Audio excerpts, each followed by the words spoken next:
Donc, je vous remercie ainsi que tous vos amis qui vous accompagnent.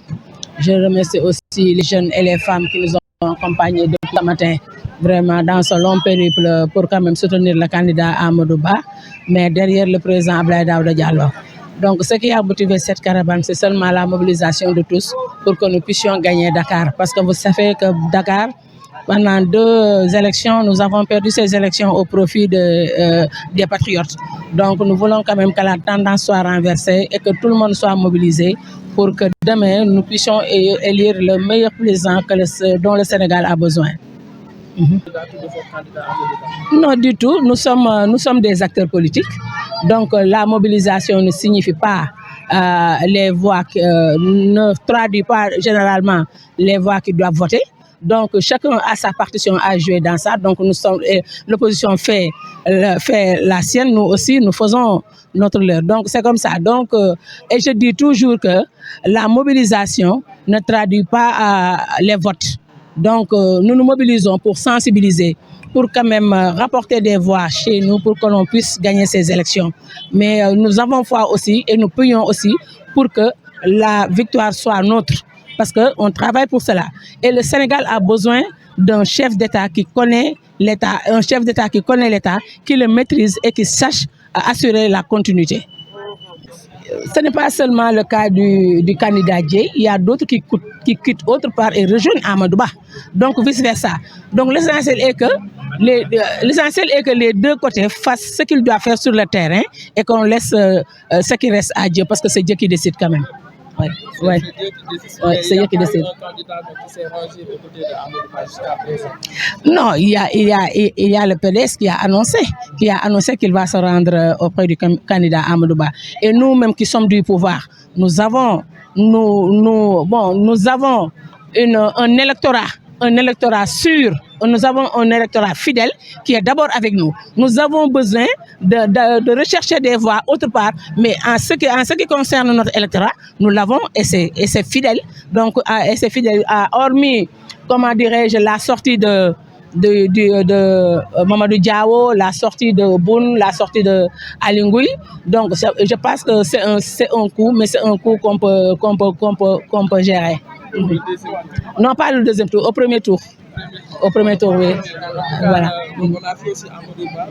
qui a vraiment drainé une foule incommensurable dans les sous-régions. Alors, qu'est-ce que ça vous fait? Tu sais, nous avons toujours gagné à l'intérieur du pays. C'est Dakar le problème, c'est la région de Dakar le problème. Mais en ce que nous n'avons pas de problème au niveau à l'intérieur du pays. Toujours, même en 2014, quand on disait que c'est Khalifa qui a gagné, nous avons gagné à l'intérieur du pays. C'est Dakar qu'on a perdu. Donc c'est Dakar le lieu où l'opposition a sa mainmise. Et c'est là que nous avons besoin de renverser l'entendement. Ce n'est pas à l'intérieur du pays. Parce que là, nous avons toujours gagné à l'intérieur du pays. Oui. Donc, qu'en est-il des sous-régions à l'extérieur de la diaspora? Est-ce que vous avez des représentants là-bas? Oui, bien sûr, parce que la diaspora consiste à être la 15e région. Donc, on ne peut pas ne pas avoir des représentants là-bas. Surtout en France, en Italie, en Espagne, au Mali, en Mauritanie, nous avons des représentants. Donc, ce qui est, je dis, le problème majeur du parti au pouvoir, c'est Dakar, c'est la région de Dakar. Si nous arrivons à renverser la tendance ici au niveau de Dakar, mais c'est fini. Ce qui est à l'intérieur du pays, nous avons un électorat sûr qui vote pour nous à chaque fois et on gagne. Voilà. Alors, madame, nous ñëw ci olof bi. dañuy daal di gis nga organiser caravane daal di jàppale Amadou Ba. Alors lan moo la motivé à ce que nga def caravane bi pour jàppale ki nga xamante ne bëgg a gagné rek bëgg daal bu ñu nee le 24 au soir du 24 ñu ne vive le président Amadou Ba ndax nag mooy candidat bi nga xamante ne moo am le meilleur profit pour fi mu nekk nii fii dëkk bi toll nii mën koo mën a gérer mën koo mën a diriger. yaakaar nga ne Amadou Ba dina gagner premier tour parce que tamit gis nañ opposition bi macha allah ful buñ drainer tamit donc est-ce que loolu aussi bokkul ci lii porté préjudice ci candidature Amadou Ba dermer tamit ki nga xamante ne moo di Cheikh Tidiane Dièye daal di bàyyi daal di fas yéene ki nga xam jàppale ki nga xamante ne moo di Diomaye président est-ce que aussi loolu bokkul ci lii porté préjudice ci ki nga xamante ne. waaw fàttee wax sax sànq bi may wax français dafa jël sama tour dafa ñëw sama xel ba pare après dem mooy ne. kii ñëw fekk ci Amadou Ba ba fas yéene ko jàppale fii mu toll nii moo ëpp juróom-ñaari Ablaye Dièye moom ngay wax muy Ablaye Daouda Diallo moom c'est une valeur sûre c'est un électorat sûr boo xamante ne dama ko fàtte wax sànq en français c'est un électorat sûr boo xamante ne moom bu ñëwee dellu si Amadou Ba ñoom il forme le duo gagnant ñoom il forme un duo boo xamante ne nii kenn mënu ci dara benn prêté peñ mënu ci dara waaw moom ndax la bu dul dara rek moom fa mu dëkk di Bokk Jalibé di Podor les 22 communes qui sont là-bas moom moo ko maîtriser 4 la ci maîtriser mais yéen a moo ko maîtriser kon ku mel noonu am nag lu mu am Dakar par rapport ak ñun ak les conseils spéciaux yi nga xamante ne ñoo nekk Dakar di ko jàppale ak yenn responsable yi nga xamante ne nii ils sont de la première heure les authentiques comme ni ñu koy waxee ñu koy jàppale donc moom bu nekkee un plus sur Amadou Ba je pense que la victoire est assurée au premier tour waaw. diaspora bi tamit am ngeen fa ay représentants nga xam ne mën nañ leen doole pour ngeen jàppale ki nga xamante ne. mais bien sûr parce que la diaspora constitue la 15e région comme je vous l'ai dit tantôt comme ni ma ko waxee woon léegi bon mu ñàkk ñu fa mën a am dara en tant que parti au pouvoir mais li ñu ñor du diaspora du feneen du l'intérieur du pays c'est Dakar on doit se mobiliser pour Dakar on doit travailler pour Dakar pour gagner au premier tour. xam nga Sénégal dafa nekk un miroir à l'extérieur que ça soit à l'international wala mu nekk dans la région ou la sous-région ñun royukaay la ñu tey ji boo gisee pays bi président Macky Sall déroulé boo demee Niger ma dama doon dem Niger dem Togo dem ay Burkina depuis 2012 mais léegi xar kanam bi ñu yor ndax roy li am fii développement infrastructurel bi am fii moom dalay wóor ne rek tey jii Sénégal même au niveau foofu dafa am dara ñi àndul ak moom sax dañ koy téye di ko jàppale ndax ñun ñëpp a ñu ñee mun naa ne ñooy nation bi nga xamante ne ñëpp dañu ñee. campagne daal di jeex suba incha allah. minuit alors donc fii ngeen di yam wala da ngeen di organiser waat beneen rencontre. waaw xam naa nag am nañu meeting de clôture demain avec le candidat quand même pour clôturer la campagne xam naa bu ci jógee roog rek ku nekk rek responsable bu nekk je pense que c'est à ACAPES pour les dernières nouvelles yu ma am c'est à ACAPES je ne sais pas nag si cela est maintenu ou non mais nee na kii yi ma ñu mujjee jot daal ACAPES la je pense que nous allons nous mobiliser demain. pour y aller dinañ ci dem bu baax macha allah taxaw soutenir suñu candidat li ci des nag ëllëg muy journée noppalu bi xam naa dina am des petits réglages yoo xamante ne rek au niveau des bases nit ñi dinañ lëkkaloo dem dim ko régler pour tam di ñaan yàlla rek yàlla may ñu ndam yàlla nag moo xam nañu may rek ku gën ci Sénégal. waaw kay yàlla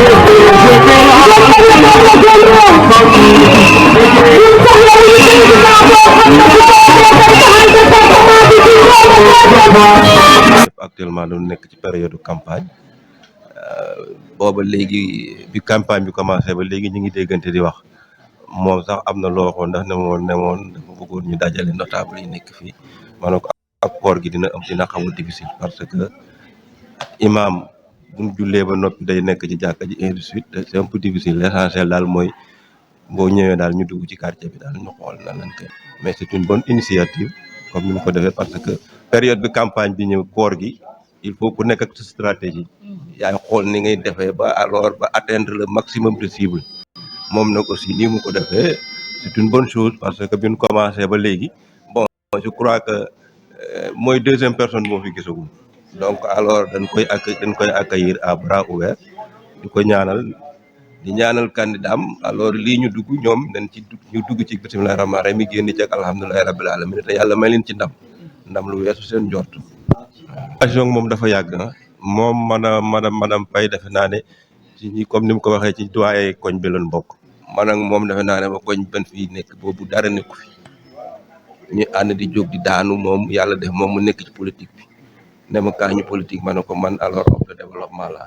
bàyyil ma nekk ci la ma nekk rek nga nekk ci politique bi loolu ba mu ci duggee ba léegi aussi njariñ leen ci gis parce que gis nañ ne booba léegi lu mu am xëcc dama ko indi ci koñ bi lu mu waxuma sax commune bi mais koñ bi nga xam ne moom fii la dëkk moom ci boppam aussi lu baax lu mu gis da koy indi fii man ak moom aussi duñu réeroo ci lu bari guddeeg bëccëg dafa may woo à chaque fois bu amee xalaatam bu rafet lu jëm ci kii bi dafa may woo wax ma ko ñu waxtaan ci man aussi lu ma sentir ci action yi mi def bu ma ci gisee loo xam ne lii jaar naa ma conseillé ko dama koy woo conseillé ko na ko nang na ko jaaral fii te boobaa aussi bu ko analyser su fekkee ne c'est pertinent da koy accepter ci loolu la ñuy dox boobaak léegi man ak moom ça fait des années bon bientôt 20 ans ñu ngi ci koñ bi man ak moom defe naa ni dox ci jàmm ak salaam dañuy ñaan yàlla ñu continuer ko. incha allah déggula fa ma commencé laa ko wax nee naa ko pratiquement mooy deuxième personne bu fi ñëw donc bu fi ñëwee fii man ak moom ba dul dara lan fi nekkoon ñu nekk fi donc lu mu mës a nekk dama ci nekk lu mu mës a dugg dama ciy dugg am na lu ma ko daan wax dama naan ba mooy bi ñuy wotee je crois que député dama lu ma ko wax dama naa ma ne ko du ma am député bu nekk ci sama koñ may dem di wuti keneen moo tax ma ne ko man sama député bii ma am bu may am kii moom laay wuti mais du ma dem ci keneen kaa def wote loolu moo nekkoon sama philosophie ñun ci lañ nekk quartier bi daal koo xam ne kii ñëw nga pour defar quartier bi alors dañuy ànd ak yow loolu la boo xoolee par exemple bi ngeen dugg la preuve mooy sama kër bi ngeen ci dugg gis ngeen ne alors am ngeen problème pour dugg parce que problème bi ñu amoon crucial bi ñu amoon mooy problème assainissement am nañ début de solution parce que bi ngeen ñëw fekk ngeen on a di connecté sama kër di ko connecté à l'égout donc loolu aussi donc ci magistère u Macky Sall la fi am donc su Amadou Ba ñëwee ne da koy continuer alors dun man aussi lu dul jàppale ko ci loolu. waaw loolu politique la bon opposition bi ñi ngi mobiliser ñi ngi génn seen i nit Amadou Ba aussi gis nga ko fu mu jaar mi ngi jaar ay foule ñu ngi ko topp bon je crois que nag foule bi aussi baromètre la mais baromètre boobu insiste ci du trop kiiwul li gën a wóor daal mooy ñu dem retirer ci suñuy carte yi daal moo am importance boo amee ñoo xam ne ñi am nañ ay carte ñoo xam ne lan la koy woteel daal ñooñu moo ëpp importance mais foule bi moom ñu ko opposition bi amee la ko Amadou Ba amee donc espérons que alors signaux yii ñu génn nga xam ne alors surtout ci fan yu mujj yi alors foule yi ni gis ñu koy drainer je crois que ak temps bi sax kon ñu ko def ñaanun yàlla dem ay deuxième tour parce que nan bëgg nañ balaa Macky Sall dem mu jox ki gagné mu jox ki koy wutu réew mi. bon man ci sama gis-gis mënu ko porter préjudice parce que Amadou Ba ñu ànd ak moom danoo ànd ak moom yàgg na depuis ba ko Macky Sall désigné ni kii mooy sama candidat alors ñooñu danoo topp discipline de parti Macky Sall mooy kilifa bu Benno Bokk Yaakaar lii la wax alors A ou B ñëpp dañ ciy bokk dem ci am na ñoo xam ne ñii loolu leen toppee Amadou Ba parce que Macky Sall moo désigné kii ne mooy candidat Benno Bokk Yaakaar donc dañuy xool ne Macky Sall moom actuellement Amadou Ba mooy Macky mooy Amadou man loolu laa ko gisee. tam de mon propos mooy kër doyen cité bi kii lépp lu am ci développement ci cité bi loxo ma ngi ci biir ndax cité bi comme ni mu ko waxee rek ba dara doonul dara la woon ay ñetti kër ak ñeenti kër boo tolloo fee di seen fu ne la fi nekkoon di ci dox ñu àndaan fii 2002 ñoo daan réunion fii di dox di daje ak chef de quartier ndeysaan Jaw bi gaañu paix à son âme ñu ngi koy ñaanal di ko fàttaliku moom it taxawaay yu rafet yi ñu amoon fii mais lépp rek ñoom la ak benn daam bu responsable bu ñuy wax fii ku ñuy wax madame Kébé Aminata Bandakan kooku tamit nekk fi moom it ci actrice de développement mën a toog jàppale jigéen ñoom ñii tey jii cité bi lu fi nekk rek lu fiy dox ci lu baax ci ñu doxal ko paasewul ñii ma la wax nii waaw muy moom mi di madame Kébé di Pa Jaw ak ku mel ni man ak ku mel ni même Marème Fall mii ak Awa Fall ñoom ñëpp ñoo nekkoon link fii daan réunion toujours di toog di xool naka la cité bi di doxee moo tax bu toogee ba nekk fi chef de quartier rek da koo mérité te kenn nag gënu ko yelloo ndax nag li mu fi def ak li mu fi tawal taxawaayam te fa mu nekk te nit ku dëggu la du wax lu mu gëmul du wax lu mu te li ma leen ko waxee rek sama dëkk du soxla may jëggaani feneen fii lu fi ku dëkk bi soxla man mii bi may soxla député ak soxla yëpp ñoom ñëpp dañoo ngeen bu taxaw ñoo jàppale ma ba loolu yëpp am moo tax dañ koy remercier bu baax di ko ñaanal yàlla bàyyi ko suñu kanam yàlla yokk taxawaayam ak mënam sàmm ko ba mu fekkee njëriñu njaboot ak fekk njëriñu ñëpp yéene bi mu mën am sa cité bi yàlla na ko yàlla mottali gis nga ni ma ko waxee fii musul woon am assainissement dox nañ ci wax nañ ci def nañ surtout moom mii sonn na ci bu ñu demee tey ba lii muy ñëw di branché dañ naan yàlla na ko mottali ba yëpp kër yi fi nekk wër ñëpp am assainissement di rafetlu nag vraiment liggéeyu Macky Sall si magistère bi loolu moom duñ ko naatable man su ma koy toog di wax sax dañ naan damaa far moo tax waaye loolu soxlawul sax ma ci ñëw ndax ñëpp gis nañ ko di wax ne nag dinañ taxaw jàpp pour suñu candidat daal vraiment jàll au premier tour